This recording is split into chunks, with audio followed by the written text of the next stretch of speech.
नमस्कार, 4 PM गुजरात में आप सभी का स्वागत है और मैं हूं आपके साथ आकांक्षा यादव। दोस्तों, गुजरात में आदिवासी विकास के नाम पर चल रहे करोड़ों रुपए के बजट में गंभीर अनियमितताओं का आरोप लगाया गया है। आम आदमी पार्टी के एक युवा आदिवासी नेता ने कहा है कि आदिवासी विकास विभाग का बजट बिना टेंडर, बिना ऑफर और बिना किसी शर्त के सीधे गांधीनगर से विकास सहायता एजेंसी और कुछ चुनिंदा एजेंसियों को दे दिया जाता है। ग्राम पंचायत, तालुका पंचायत या फिर जिला पंचायत से आदिवासी लोगों की जरूरतें नहीं पूछी जाती हैं। शिक्षा, कुपोषण, आंगनबाड़ी, सड़क, पानी जैसी बुनियादी सुविधाओं के लिए आदिवासी क्या चाहते हैं, ये कभी नहीं पूछा जाता है। आपको बता दें कि चैतर वसावा ने कहा है कि एक तरफ सरकार नया पोर्टल और ई टेंडर की बात करती है, लेकिन आदिवासी विकास विभाग में कोई भी टेंडर नहीं होता है। इससे आदिवासियों का असली विकास कैसे होगा, और उन्होंने मांग की है कि डीएसएजी एजेंसी को तुरंत बंद किया जाए। साथ ही साथ बजट सीधे ग्राम सभा के प्रस्तावों के आधार पर तालुका और जिला स्तर पर लागू किया जाए।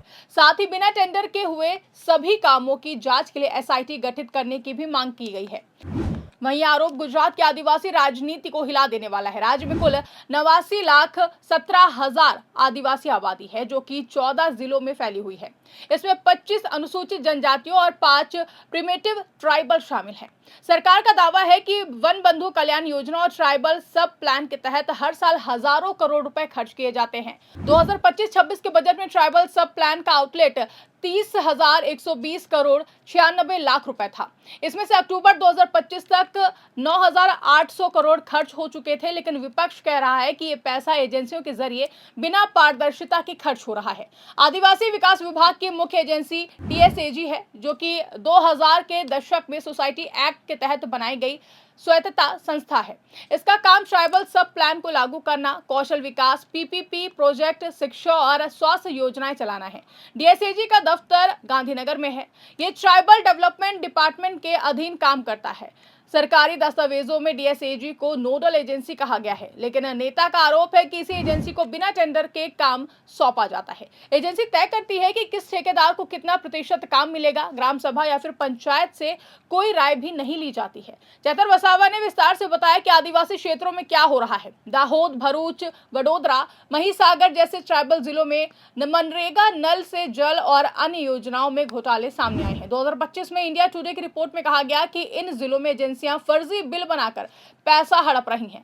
टेंडर बाईपास कर दिया जाता है। कुछ एजेंसियों को बिना बोली के 30 करोड़ से ज्यादा के काम दे दिए गए हैं। सीएजी रिपोर्ट में भी पिछले सालों में डीएसएजी के तहत स्किल डेवलपमेंट और अन्य स्कीमों में अनियमितताएं बताई गई हैं। आज सत्ता की आंखों में आंख डालकर पत्रकारिता करना मुश्किल हो गया है। हम पर मुकदमों से लेकर चैनल को बंद करने का दबाव बनाया जा रहा है। मुश्किल दौर है, लेकिन हम हार नहीं मानेंगे। इसीलिए 4 PM को ज्यादा से ज्यादा ज्वाइन करें और स्वतंत्र पत्रकारिता को जिंदा रखने के लिए जितना हो सके हमारा आर्थिक सहयोग करें। उम्मीद है कि आपके सपोर्ट से ये जंग भी हम जीत जाएंगे। जिसको लेकर वसावा ने कहा है कि आदिवासी बच्चे स्कूल नहीं पहुंच पाते हैं, कुपोषण से जूझ रहे हैं, आंगनबाड़ी में दूध बिस्किट नहीं पहुंचते हैं, लेकिन बजट एजेंसियों के खाते में जा रहा है।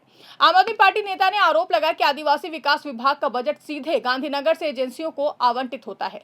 कोई भी टेंडर पोर्टल पर नहीं, कोई ई बिडिंग नहीं होती है। एजेंसी तय करती है कि कौन सा ठेकेदार काम करेगा। आदिवासी गांवों में स्कूल में शिक्षक, अस्पताल में डॉक्टर, आंगनबाड़ी में पौष्टिक आहार, सड़क, बिजली या फिर पानी चाहिए, ये कभी नहीं पूछा जाता है। पंचायत से प्रस्ताव नहीं मांगे जाते हैं। इससे विकास योजनाएं आदिवासी जरूरतों से दूर हो जाती हैं। जिसको लेकर वसावा ने कहा कि एक तरफ सरकार कहती है कि हम आदिवासियों के लिए 30,000 करोड़ से ज्यादा खर्च कर रहे हैं, लेकिन हकीकत में पैसा कहां जा रहा है, कोई जवाब नहीं है।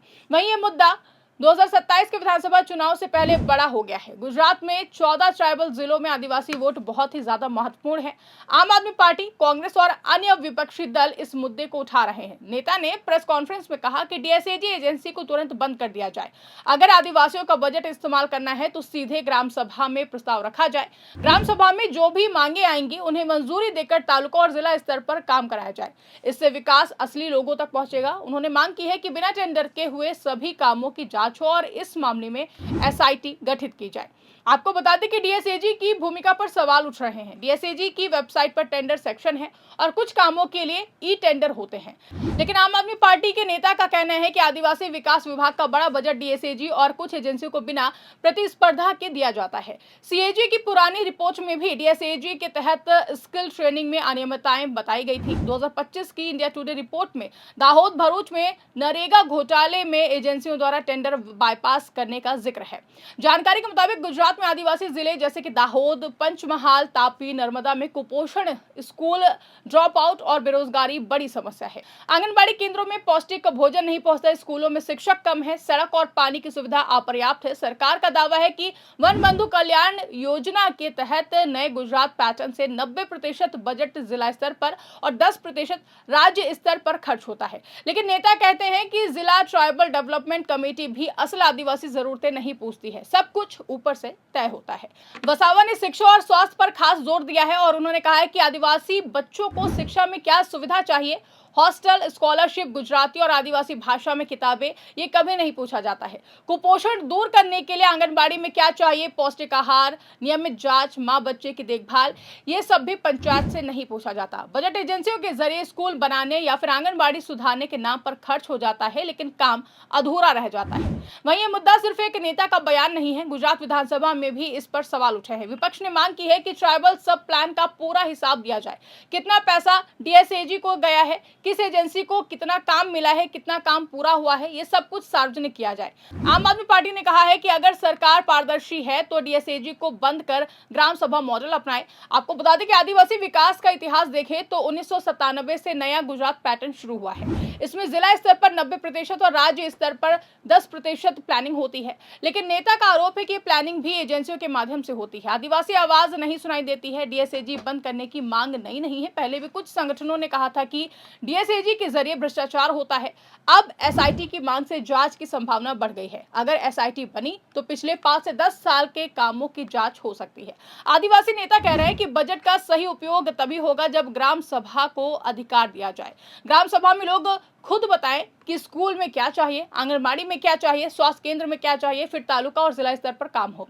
इससे पैसा गांव तक पहुंचेगा और विकास असली होगा। वहीं ये मुद्दा गुजरात के आदिवासी राजनीति को नई दिशा दे सकता है। 2027 के चुनाव में आदिवासी वोट तय कर सकते हैं कि डीएसएजी मॉडल चलेगा या ग्राम सभा मॉडल। आम आदमी पार्टी और कांग्रेस इस मुद्दे को लेकर लगातार दबाव बना रही है। कुल मिलाकर गुजरात में आदिवासी बजट का मुद्दा अब बड़ा घोटाला बन गया है। डीएसएजी एजेंसी पर सवाल, बिना टेंडर आवंटन, ग्राम सभा की अनदेखी, ये सब आरोप सरकार के लिए चुनौती है। नेता की मांग साफ है, डीएसएजी बंद हो, एसआईटी बने और बजट सीधे आदिवासियों की जरूरतों पर खर्च हो। गुजरात देख रहा है कि सरकार इस पर क्या कदम उठाती है। वहीं इस खबर पर और इस मांग पर आपकी क्या राय है, कमेंट करके हमें जरूर बताइएगा। फिलहाल के लिए इस खबर में बस इतना ही। ऐसी तमाम बड़ी और राजनीतिक खबरों के लिए आप बने रहिए और देखते रहिए 4PM गुजरात। धन्यवाद।